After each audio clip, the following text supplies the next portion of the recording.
This Indian state just banned Muslim child marriage. In a groundbreaking move, the Indian state of Assam repealed the colonial era Assam Muslim Marriages and Divorce Registration Act of 1935, effectively banning child marriage amongst its Muslim population. This decision, announced by Chief Minister Himanta Sarma, has sparked controversy and accusations of voter polarization ahead of the 2024 general elections.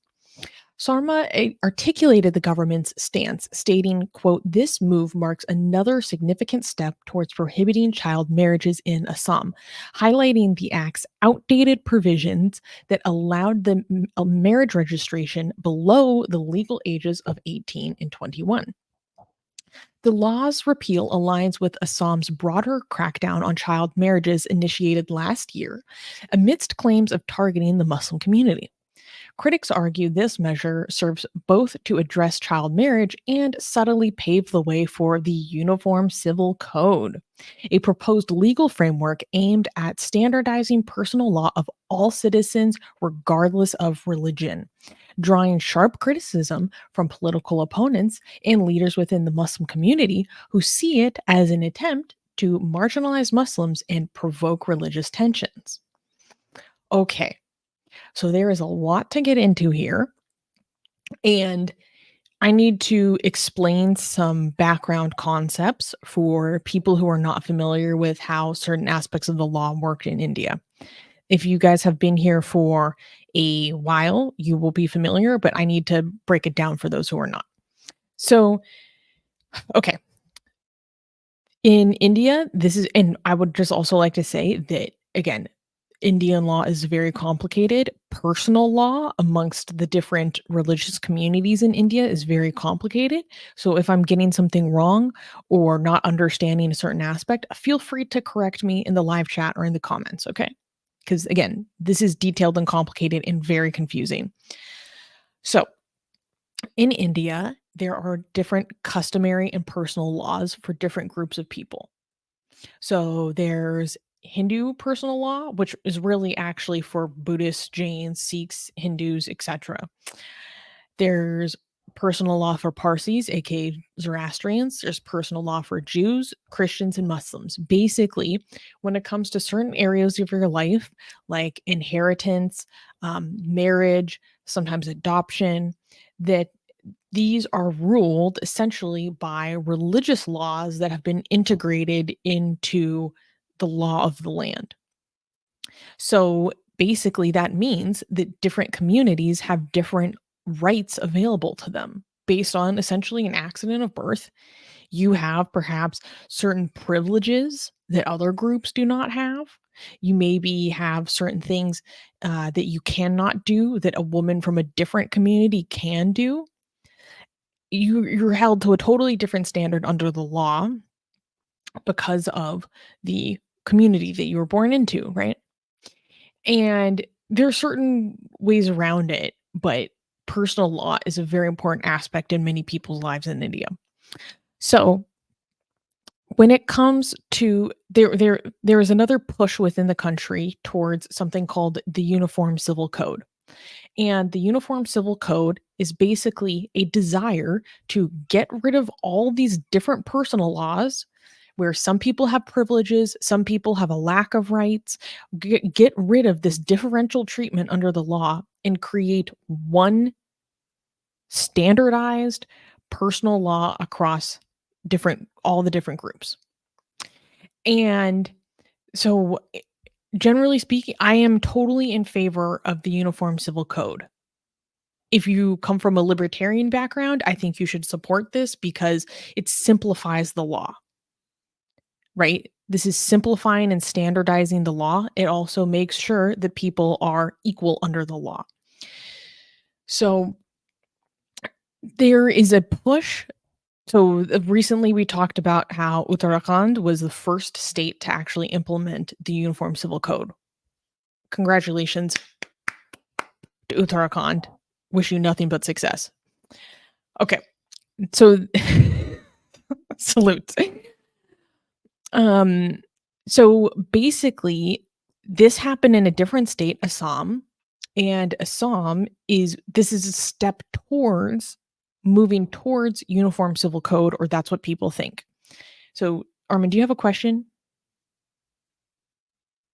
No, no, no, no. I Oh, okay. just think that this is equality before the law is the main thing. Like, I know that simplicity is all good and stuff, but this is one of the most important things that you need to have in a modern, liberal, secular state. Is equality before the law is a very important standard to have for every modern country. So that's why this is so important. Yeah. And I mean, Yeah. I think it is a huge step towards getting religion off the books, getting religion out of the law. It is wild to me that in a country like India, there are aspects of Sharia law that are legally applicable currently under personal law. And so, like, let us all treat everyone, you know, there are some more details that make it a little bit more complicated, but it's a major step towards getting religion out of the law. It is a major step towards equality under the law. So, anyways, let's talk about what this specific law that happened in Assam was. Some important background information is that Assam has the second highest concentration of Muslims in India, second only to Kashmir. And a lot of these Muslims are Bengali speaking because this is on the border with Bangladesh. And there's some issues with like illegal migration and blah blah blah blah blah. But that's some like important demographic information. So there was this law that was on the books called Muslim Marriages and Divorces Registration Act, and this is actually from before independence. And this law was actually kind of aimed towards making sure Muslims register their marriages with the government. And the problem was that previously, go ahead. No, no, no, no. That's the problem. That's the part that a lot of people have an issue with. Correct? Well, Like the let me get into registration it. process. Yeah. So, before this act back in the day was passed, it was voluntary for Muslims to register their marriage with the government. And then this act made it so that it was involuntary. They had to register their marriages with the government. Now, the problem was that this act allowed for registrations of marriages of minors. So it was a gray area and a loophole in the law that still allowed child marriage, even though there are other laws on a federal level. And also, there's certain like child marriage prevention acts. There are certain, acts on the books regarding prevention of the sexual assault of minors that were all also on the books. But the problem is that Muslim personal law creates a giant gray zone in the law versus and there's many different complications and arguments that I'm not a lawyer, I cannot articulate, but there's this battle over does personal law take primacy or do these federal acts against child marriage take primacy in the law?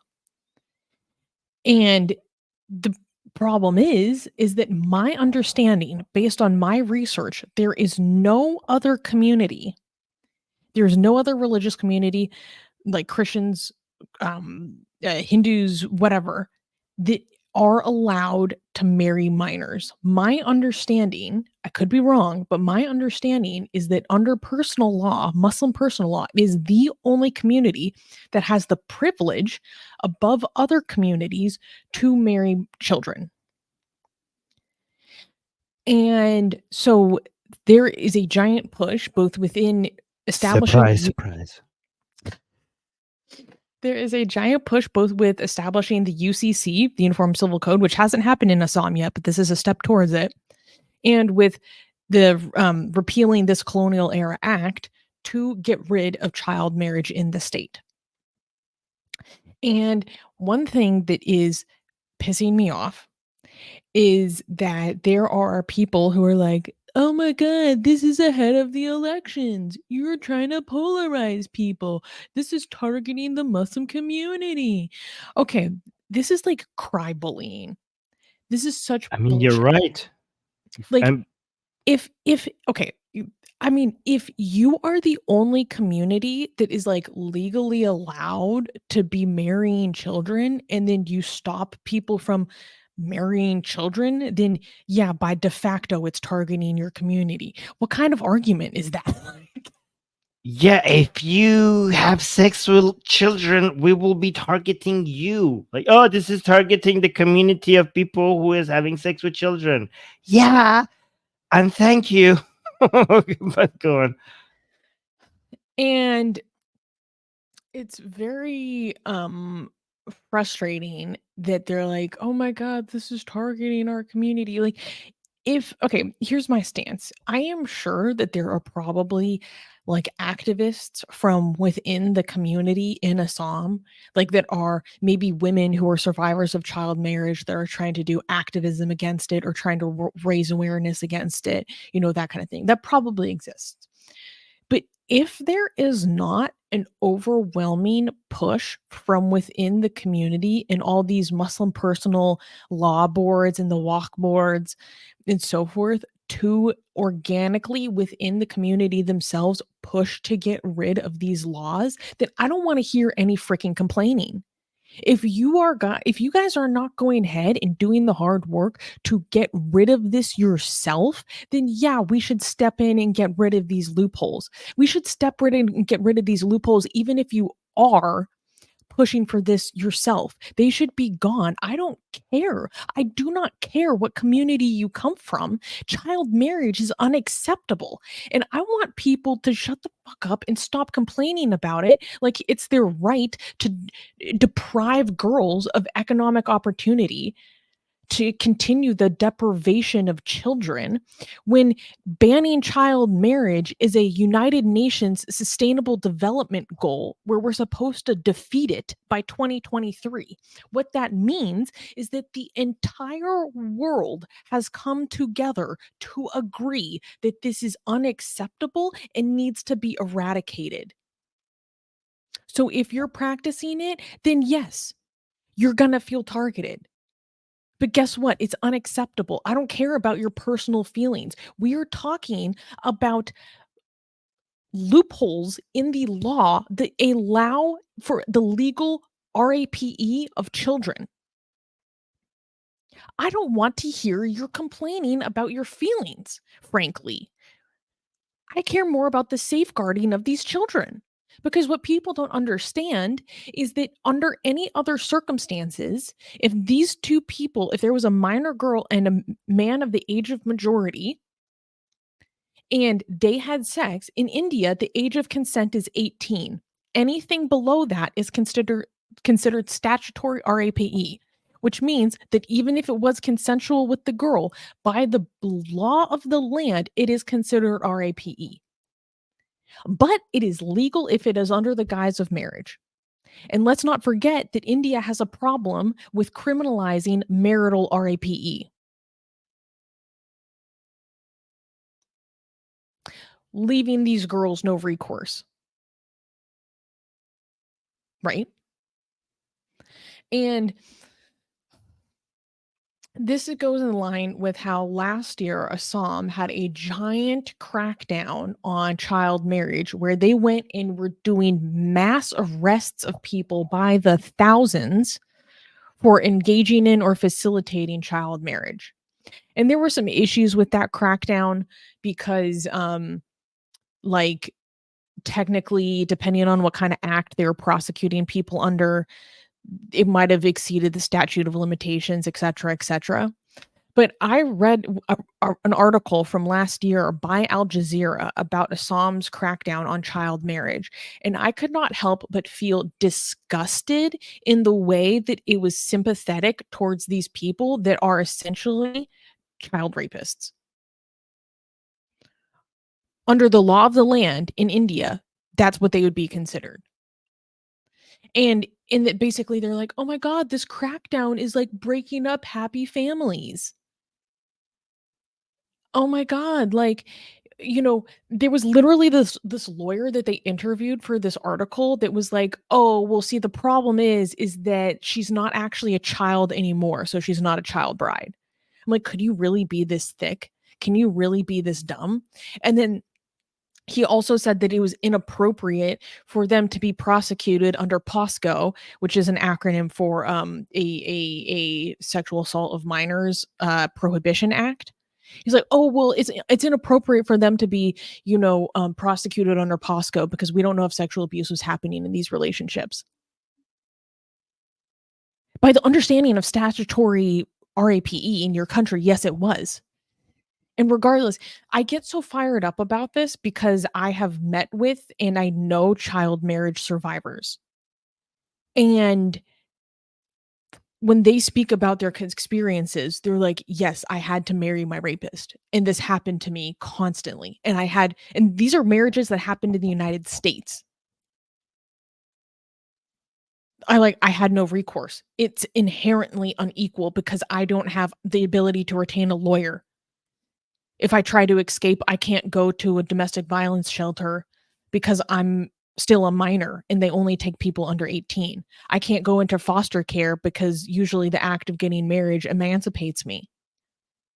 Or if I escape, I get returned back to my abuser because he's considered my legal guardian because I'm still a minor. Like there's all these different versions under the law where it sets them up for nothing but difficulty, defeat, and extreme vulnerability to abuse, which happens at extremely higher rates than the marriages between two people of the age of majority. And it sets in it makes me so frustrated because speaking to these survivors, they had to work so hard to build their life back up from everything that was taken from them when they were taken out of education and put into this marriage as a child. Like the role it plays in setting you back economically and educationally cannot be overstated. The consequences are so severe. So this is why I'm like, I don't care what community you come from. This is unacceptable. If there are loopholes, we need to close it. Stop freaking crying. Are you guys actually fighting to get rid of this yourselves? Are you fighting to end this practice yourselves? Even if there is this organic cultural shift within the community, we need to make sure that the law has zero exceptions, period. I don't care. So all this, oh my God, you're targeting me. It's before the elections. Maybe it is. I don't even care. I care more about the safeguarding of these girls. So I'm just gonna leave it at that. No, that was pretty good. Has there been a huge backlash in India from is the backlash massive? So basically, because my understanding is that because Assam has such a large percentage of Muslim population, I think it's about 34% in uh in this state. Basically, there was some guy from a group that represents Muslims. Basically, it almost seemed like a threat when he was like, if you try to implement the UCC, like, we're not going to tolerate this. I'm like, what does that mean, sir? What does that mean, sir? Like you're trying to incite our community or something. He used language along those lines. You're trying to provoke us. That's what he said. I'm like, excuse me? Okay. Talk about a self-report. Right. How dare you take away our right to legally RAPE children? Like this is the hill you choose to die on? And I see. I just want go ahead. No, go ahead because I want to highlight some comments by some people in the live chat. One little asterisk that I want to make, and I think this is important to consider, is that just because there are these laws on the books does not mean that they do not still happen. So what I mean is that while my understanding is that other religious groups do not have the right to engage in child marriage under the law, many still do. that's possible because there's a lack of enforcement, there's a difficulty of oversight, things can slip through the cracks. So I just want to acknowledge that. Um, Second of all, I believe one major contention I have with the UCC and how it's applied so far is that it excludes tribals or gives exemptions to tribals. And I'm like, if you're a nation of this country, we should all be afforded the same rights. We need equality under the law. And um and it was so interesting in this article about the crackdown on child marriage in Assam last year. Even Al Jazeera admitted that it was not only Muslims, it was mostly Muslims that had the crackdown on it, but they also cracked down on tribals who were doing child marriage as well. Right, So it right, does right. happen in other communities. Yeah, a lot of people think that we deny that it happens in other communities. That's not the claim. The claim is that Islam is a uniquely problematic because it has a religion that endorses that. Because your prophet had sex with a child, and he's supposed to be the role model for all men at all time, which makes this a much bigger and wider problem. Not that this is not a problem in other communities; it's just a bigger problem. Which is actually this whataboutism here. People are saying, well, child marriage is still a thing in the US.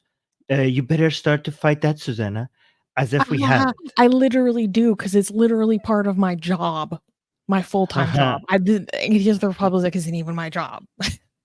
Yeah, these That's people funny. embarrass themselves trying to do whataboutism here. Really? Because earlier this year, I was at my state capitol for a protest with child marriage survivors to make sure that we ban child marriage in my state.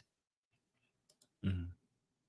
So Yeah, yeah. literally, yeah, meeting with like lawmakers, doing the thing that you're talking about. That's part of my job and the organization I'm a part of. We're literally trying to ban child marriage. So, yeah, nice try. Yes. Which is Um, actually embarrassing for the most advanced country in the world to still have child marriage. And yes, the Asian American, it is because of Christianity. I do think it's because of Christianity, so yeah, so the specifically Asian because the American state. is. Do you think Yeah, go child on. marriage in the U.S. is Christian? So as I've learned more about this issue because I've been involved, I've come to understand that it actually is extremely diverse in the United States. Um, and so it happens among many, many, many different communities in America. But I would be stupid if I had denied the fact that there is a movement within the Christian right that fights against fights to keep child marriage on the books. And I think of it like this. This is the danger of conservative, traditional, like religiosism, is that it takes harmful traditions and codifies them into a faith that is supposed to be above criticism because it is a matter of faith and a matter of personal belief, and to be sensitive to people and to be respectful to people, we need to not criticize each other's faith and stuff. So this idea or this practice that is harmful and unacceptable in any other context suddenly becomes untouchable because it has been placed with the label of being a religious thing. So we can't criticize it, we can't talk about it. It becomes this special thing put up on a pedestal. And this is what I find so harmful about religion, is that it takes harmful traditions and puts them above the level of criticism. And you can see this aspect in all movements of conservative, like, religious practice and belief. And so kind of like doesn't it matter what context you're in, you are going to see that impulse in different communities in different countries and different religions. And we see that just as much amongst the traditional religious right in America. And part of their argument is, oh my God, well, what if these are teenagers in love? Why not? Blah, blah, blah. Waiting 1 or 2 more years, because usually child marriage in the United States happens between the ages of 16 and 17. Waiting 2 more years is not going to hurt you until you're actually afforded all of the legal rights that can protect you. Second of all, they say, oh, well, what if these teenagers are pregnant?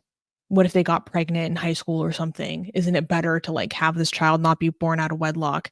And like, how about we acknowledge that the solution to that issue is not to put children in essentially a sexual contract? To me, that doesn't sound like a real solution.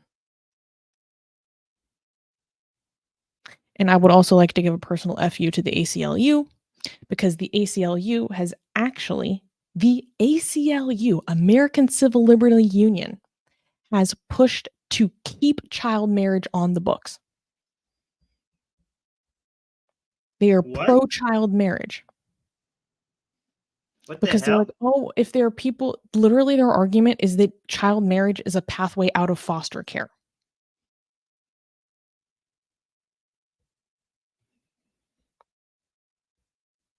I'm like, how about we actually work towards the safeguarding and betterment of children in the foster care system, instead of putting them in a legal and sexual contract in which they do not have their full rights available to them. This is the progressive bastion of the ACLU. Oh yeah, guys, look it up. So I rather them staying in the foster care than having them RAP'd. Like, yeah, oh, what the hell? Okay. By the way, Gene is pointing out that I know this because I went to Israel and I saw Islamic courts in Tel Aviv. Did you know? I was like mind blown. In Tel Aviv, I saw an Islamic court for Muslims. I was like, what? Like, I was told in my entire life that Israel is an anti-Muslim country, and I didn't like it because I don't want you to be anti-Muslim, but I don't want you to also have Sharia courts. So Gene is saying, I mean, Sharia law is personal law also in Israel. So yeah, when it comes to family matters and personal stuff, Muslims in Israel have their own Islamic courts that is taxpayer funded. So Israel, that has been sold to me, at least my entire life, as this anti-Muslim nation, right, has actually courts taxpayer funded by all the citizens that has Sharia courts in Tel Aviv for Muslims. Wait, you're telling me that the apartheid state has a taxpayer funded Sharia court? Yeah. And I'm not endorsing this. This is not a compliment. This is horrible. Israel, cut it out. Like, what the hell?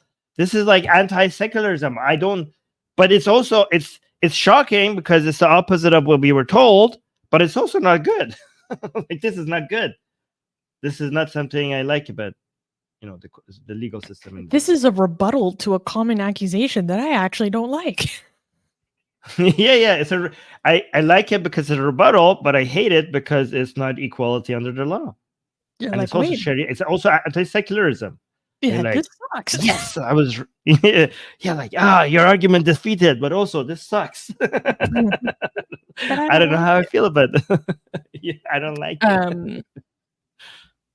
I would just like to thank Erican for giving us a super chat. Thank you, Erican. And then Thank you. Rasika is saying to me, so you want 18 plus women having sex with 14-year-old boys? I don't know if you're trolling or you're slow. Oh, hey, don't. It's it. Don't. No. Okay. Screw that. Okay. Screw that. Are you slow? Yeah. Who said this?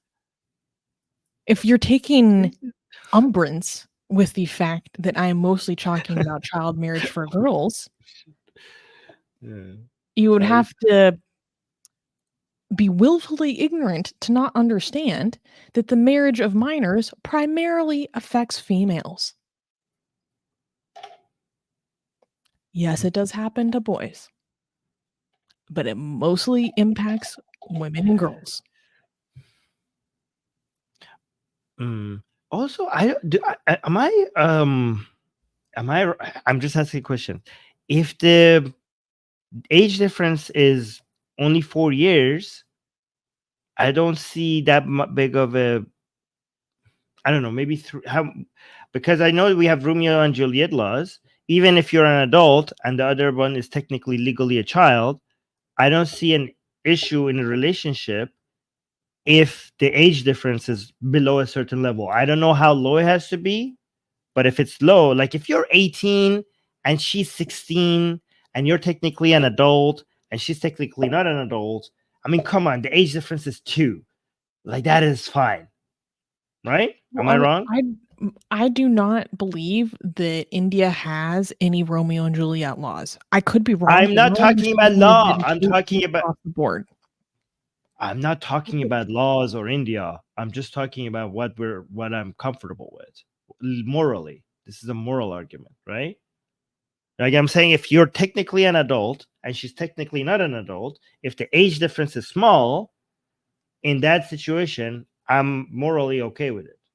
Is that right? Whether and the other way around as well. Actually, if she's 18 and the boy is, I don't know, 16, that's fine. No. It basically, I mean, this is why this in different states in the United States we have different laws for this kind of thing. It's complicated, right? Because if like you're in high school and you're dating someone that's 2 years younger than me, and then you graduate high school and you become an adult, but your girlfriend that you've been with for the past, I don't know, 3, 4 years is like technically minor, but you're still a couple. You've been together this whole time. Like, Mm. yeah, coming down harshly on that doesn't make sense. But it's it can get dicey. There's some it can get dicey. Do you know who makes the most amazing, gorgeous, and other adjectives that I can't use here on YouTube, blasphemous art ever? We do! And for some reason, we are giving it away for free. Download them now using the link in the description before we change our mind.